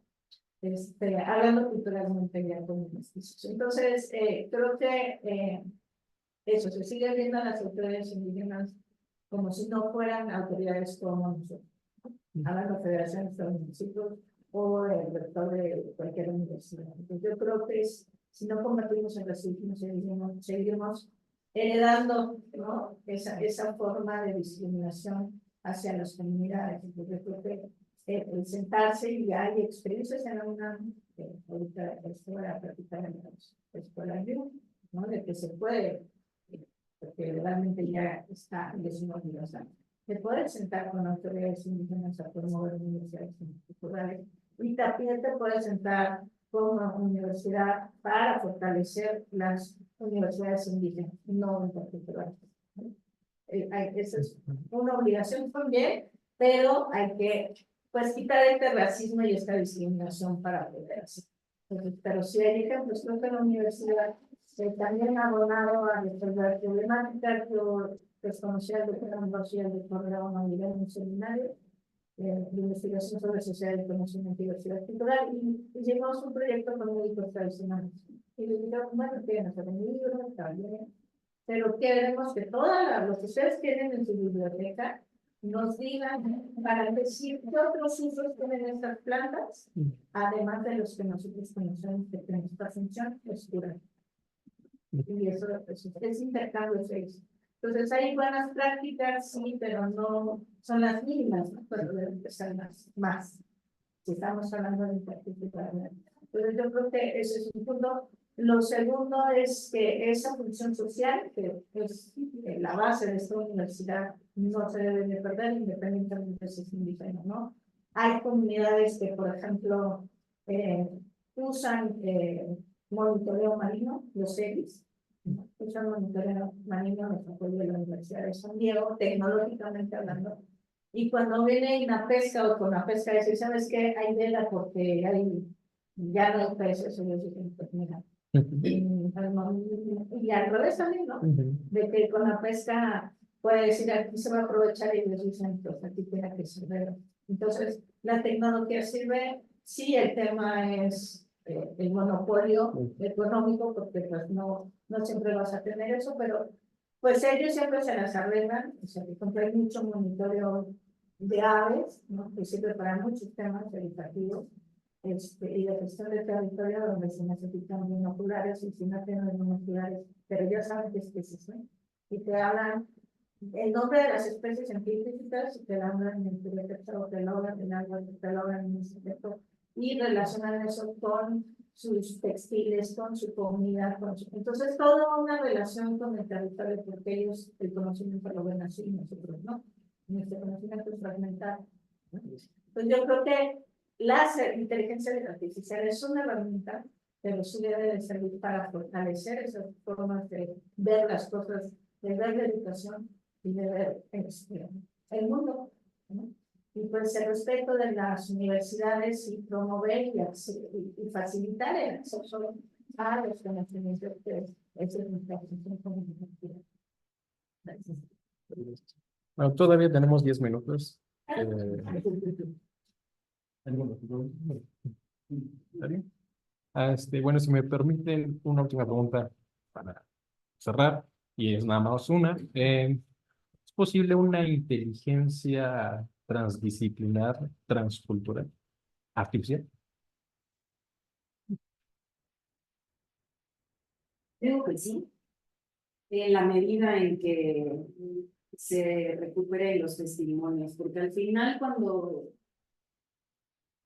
o sea, la programación supone depositar en la inteligencia, pues, cosas, ¿no? Cosas de ti que están ahí. Entonces, en la medida en que se reconozca que lo que los demás y las demás saben, también es un saber, es un conocimiento, aunque no necesariamente del científico, pero es un conocimiento, o son creencias que son útiles para alimentar esta inteligencia artificial, en esa medida sí se puede, ¿no? Y que la propia inteligencia artificial eventualmente pueda contrastar esos sesgos y incluso tenga la capacidad de decir, bueno, tengo esta dicotomía o tengo esta contradicción, ¿qué hago con ello? ¿No? Pero en la medida en que se incorporen esas otras cosas en el proceso de programación. Porque si siguen programando las mismas personas en Silicon Valley, pues claramente no vamos a tener ni siquiera una inteligencia artificial interseccional que dé cuenta de estas como de la raza, la clase de sexo y de género dentro de las respuestas que dan. Coincido en la primera parte, pero yo no dejaría el control de que la inteligencia por sí misma, la inteligencia artificial, decidiera las economías, ¿no? O sea, creo que el control humano no se debe perder en relación con la inteligencia artificial. Sí es un tema de que no se programa únicamente en un lado, sino que efectivamente, al final de cuentas, se nutra de nuevos datos que le ayuden a ser transdisciplinaria, que le ayuden a ser intercultural, multicultural, pluricultural, y que justo no sea en un único lenguaje. Creo que estos temas también de realidad lingüística pueden ser muy aprovechables bajo un contexto de inteligencia artificial. Entonces, hay cosas no traducibles, pero deben ser expresadas de una manera lo más similar posible. Y con tantas herramientas, es como aprender alemán, ¿no? Una variación diferente para cada cosa que tú quieres expresar. Entonces, esfuerzos me parece que hay muchos, voluntades pocas, ¿no? Voluntades políticas pocas. Eso es lo que a mí me parece. Una inteligencia artificial con esas características se puede construir, me parece que sí, pero no dejar el control en la inteligencia artificial, en el programa, fortalecer los procesos de diversidad de quienes programan esas inteligencias artificiales y controles humanos en diferentes niveles. Existían, hace no mucho estaba viendo que para los datos de fake news en votaciones en Estados Unidos, estaban metiendo unos controles internos para cómo se diseminaba en Facebook una noticia. Entonces, falleció John Bolton. Entonces, cuando empezaban a ver que se disparaba la noticia y empezaba a crecer, hay un tope en el que el propio sistema ponía un candado para que ya no se diseminara. Entonces, ese tipo de situaciones, esas vallas internas entre la inteligencia artificial, se pueden multiplicar para otras serie de cosas, ¿no? Violencia sexual, datos falsos de algún otro tipo, etcétera, etcétera, ¿no? Entonces, el punto es generar controles efectivos para que ciertas ideas racistas, sexistas, etcétera, tengan controles dentro de la propia inteligencia artificial. ¿Y quiénes van a hacer esos controles? Los seres humanos, ¿no? Bueno, pues sí, yo no creo, como yo te he dicho, en la inteligencia artificial autónoma. Va a llegar un momento en el que necesite de la inteligencia. No creo que va a ser por toda tecnología y, bueno, obviamente la rapidez y la diversidad de máquinas que puedan generar información es mucho más amplia ahora que antes. Pero yo creo que todo eso se va a lograr siempre cuando generemos información, porque las máquinas tienen información y a partir de ello resuelven problemas sí, de manera económica, sí. Pero la información está generando los seres humanos. Entonces, si seguimos generando información sesgada, racista, o sin ninguna función, como podemos ver pues, en muchas de las información que se corre por TikTok, que también es útil en la presente. Pero bueno, ¿qué es lo que más está generando de información? Entonces, si generamos poca información, pues la inteligencia artificial va a tener poca carnita para poder lograr una inteligencia artificial de uso interactividad. Entonces yo creo que eso es un tema, sí, pues para poder generar la desinformación, pues entramos a muchos temas, ¿no? De la brecha digital, de la pobreza, de quién tiene acceso a la tecnología. Entonces, pues hay que resolver también, y eso nos lleva a temas de propiedad intelectual y de papel. Entonces, creo que la universidad, yo la verdad no sé, va a hacer un comentario a lo mejor muy pronto, pero yo digo, veo la gaceta de la universidad, y digo, bueno, ¿a dónde va toda esta investigación? ¿Por qué se queda ahí? Porque no entra esos mecanismos, ¿no? Mercantilistas. Pero la investigación que no, debe de haber investigación que no tenga como fin siempre la propiedad intelectual, porque la propiedad intelectual tiene que ser una. Esa es su función. Yo creo que sí debe de haber esta investigación que resuelva los problemas sociales, y en la medida de eso, que la inteligencia artificial va a poder ser muy útil, intercultural, y pues esta cosa de muchas cosas y resolver los problemas. Ahora vemos, y ayer lo decía el doctor Raúl Ávila, que presentó justo un libro sobre agroecología y drones. Pues muchos drones y han salido noticias, pues yo tiene la denuncia de o sea, yo di un ejemplo de los tenis, ¿no? En mi parte hacen monitoreo comunitario también con cámaras blancas y eso, pero son lo mínimo al uso de esta tecnología para los fines contrarios. Entonces, yo creo que estamos en esa lucha, que es una lucha humana, pero sí como universidad pues tenemos que generar esa información que no siempre tenemos en mercantilista. Bueno, pues muchas gracias. Les agradezco a la ponente. Muchas gracias a quienes nos siguen. Regresamos al este congreso a las 4 de la tarde. Muchas gracias. ¿No me permiten un momento para una foto? Permítanme parar la grabación. Bueno, sí, también. Se ve que no aprendí, ¿verdad? Cierto.